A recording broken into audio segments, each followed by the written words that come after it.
নমস্কার বন্ধুরা, welcome to Molly kitchen. Molly রান্নাঘরে আপনাদের সবাইকে ওয়েলকাম জানাচ্ছি নতুন একটা রেসিপিতে। আশা করছি আপনারা সবাই খুব ভালো আছেন। আজকের রেসিপি দারুণ স্বাদের তুল মাছের ঝাল কিংবা তুল মাছের ফিশ কারি রেসিপি। আপনারা ভিডিওটা শেষ অবধি দেখতে থাকুন। আশা করব আজকের পর্বের রেসিপি আপনাদের কাছে খুব ভালো লাগবে। আর যদি আমার রেসিপি ভালো লাগে তাহলে অবশ্যই মলি কিচেন চ্যানেলটিকে সাবস্ক্রাইব। তুল মাছের রেসিপিটা বানানোর জন্য এখানে আমি 500 গ্রামের মতন তুল মাছ নিয়েছি। তুল মাছটা ভালো করে ছাড়িয়ে পরিষ্কার করে ধুয়ে নিয়েছি। আর মাছগুলো কিন্তু একদম টাটকা মাছ। মাছগুলো খুব ভালো করে পরিষ্কার করে নিয়ে তারপর লবণ আর হলুদের গুঁড়ো দিয়ে ভালো করে ম্যারিনেট করে 10 মিনিটের জন্য রেস্টে রেখে দেব। তো দেখুন, প্রথমে আমি লবণ আর হলুদ দিয়ে মাছটাকে খুব ভালো করে কিন্তু সমস্ত মাছগুলোকে মাখিয়ে নিচ্ছি।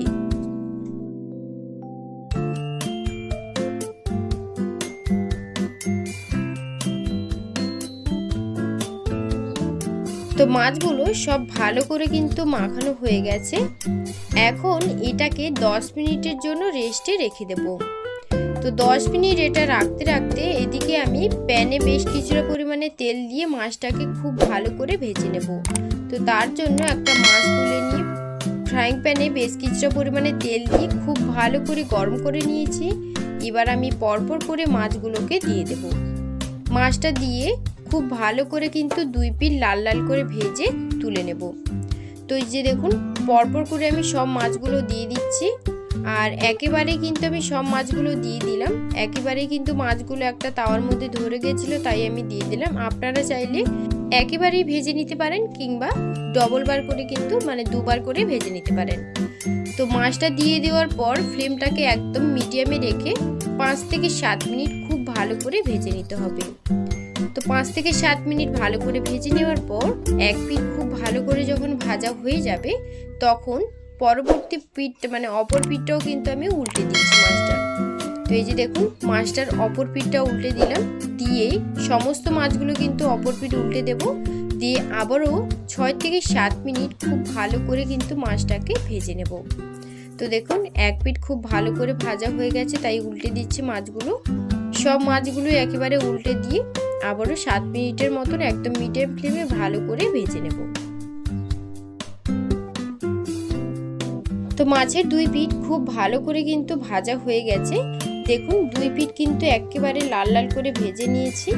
এবার মাছগুলো ভাজা হয়ে গেলে একটা প্লেটের মধ্যে তুলে নেব। তো এই যে দেখুন, মাছগুলো কিন্তু খুব ভালো করে ভেজে নিয়েছি। এবার পরপর করে সব মাছগুলো একটা প্লেটের মধ্যে তুলে নিচ্ছি। সব মাছগুলো তুলে নেওয়া হয়ে গেলে রান্নাটা করার জন্য একটা কড়াইয়ের মধ্যে বেশ কিছুটা পরিমাণে সরষের তেল দিয়েছি।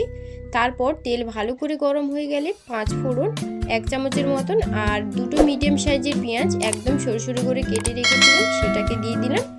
দেওয়ার পর পেঁয়াজটাকে কিন্তু ভালো করে লাল লাল করে ভেজে নিতে হবে। তো দেখুন, পেঁয়াজটা যখন লাল লাল করে ভাজা হয়ে যাবে টমেটো কুচি দিয়ে দিলাম।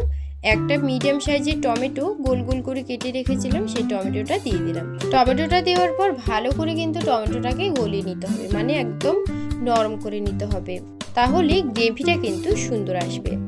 তো এই যে দেখুন বন্ধুরা, টমেটোটা ভালো করে গলিয়ে নিয়েছি। এবার আমি এর মধ্যে 1 চামচের মতন আদা ও রসুনের বাটা দিয়ে দিলাম। আদা রসুন বাটাটা দেওয়ার পর আবারও ভালো করে সব কিছু একসাথে কষিয়ে নেব, যাতে আদা রসুনের কাঁচা গন্ধটা খুব ভালোভাবে চলে যায়।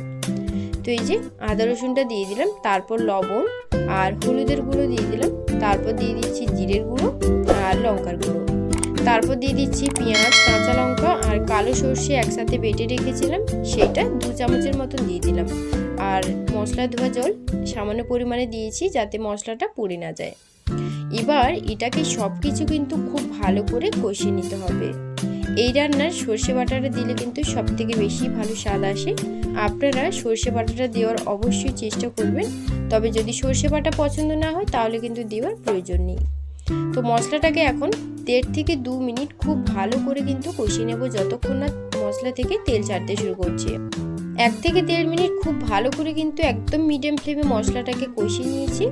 এবার মশলা থেকে তেল ছাড়তে শুরু করেছে, আপনারা নিজেরাই দেখুন। মশলা থেকে কিন্তু খুব সুন্দর একটা স্মেল বের হয়েছে আর কালারটা কিন্তু একদম চেঞ্জ হয়ে গেছে। তো এখন আমি এর মধ্যে দিয়ে দেব জল, পরিমাণ মতো জল এখানে দিয়ে দেব। তো জলটা দেওয়ার পর খুব ভালো করে কিন্তু মশলাটাকে মিশিয়ে নিতে হবে। এই মাছের গ্রেভিটা একটু মাখো মাখো হবে, তবেই কিন্তু এটা খেতে ভালো লাগবে। তো দেখুন আমি কিন্তু এখানে পরিমাণ মতন জল দিয়েছি।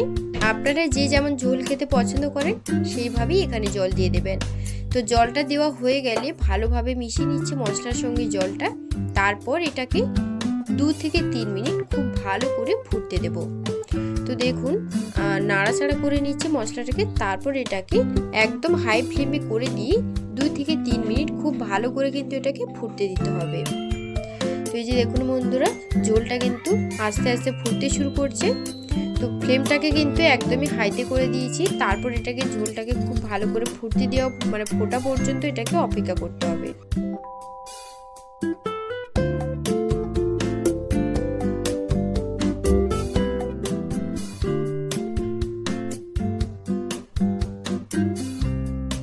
তো 2 থেকে 3 মিনিট ঝোলটাকে খুব ভালো করে ফুটিয়ে নিয়েছি।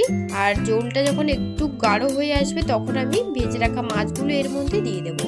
পরপর করে সব মাছগুলোই কিন্তু দিয়ে দিয়েছি। সব মাছগুলো দেওয়া হয়ে গেলে একটু নাড়াচাড়া করে নেব। নাড়াচাড়া করে নিয়ে আবারও 3 থেকে 4 মিনিট একদম হাই আঁচে এটাকে ফুটতে দেবো, যাতে ঝোলটা একটু মাখো মাখো হয়ে যায়, তবেই এটা খেতে ভালো লাগবে।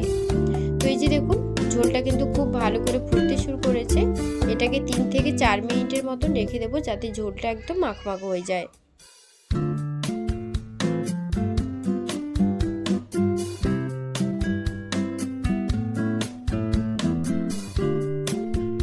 ঝোলটা ফুটতে ফুটতে ওপর দিয়ে একটু জিরে আর গরম মশলার গুঁড়ো একটু ছড়িয়ে দিচ্ছি। এতে করে রান্নার টেস্টটা কিন্তু আরও ভালো আসবে। আপনারা চাইলে শুধু গরম মশলার গুঁড়োও কিন্তু এখানে অ্যাড করতে পারেন। আমি এখানে জিরে আর দারচিনি, লবঙ্গ, এলাচ একসঙ্গে গুঁড়ো করে রেখেছিলাম, সেটাই এর মধ্যে দিয়ে দিয়েছি। তো রান্নাটা কিন্তু আমার একদম অলমোস্ট কমপ্লিট। এবার আমি একটা প্লেটে তুলে নিয়েছি। তারপর ওপর দিয়ে একটু ধনেপাতা সার্ভ করে আপনাদের দেখাচ্ছি। সো বন্ধুরা, আজকের রেসিপি আপনাদের কাছে কেমন লাগলো আমাকে কিন্তু কমেন্টে জানাতে একদমই ভুলবেন না। আর আমার মতো এই মাছটা খেতে কার কার ভালো লাগে সেটাও কিন্তু কমেন্টে জানাবেন। আজকের মতো ভিডিওটা এই পর্যন্ত। সবাই খুব ভালো থাকবেন, সুস্থ থাকবেন আর চ্যানেলটিকে সাবস্ক্রাইব করতে ভুলবেন না। টাটা।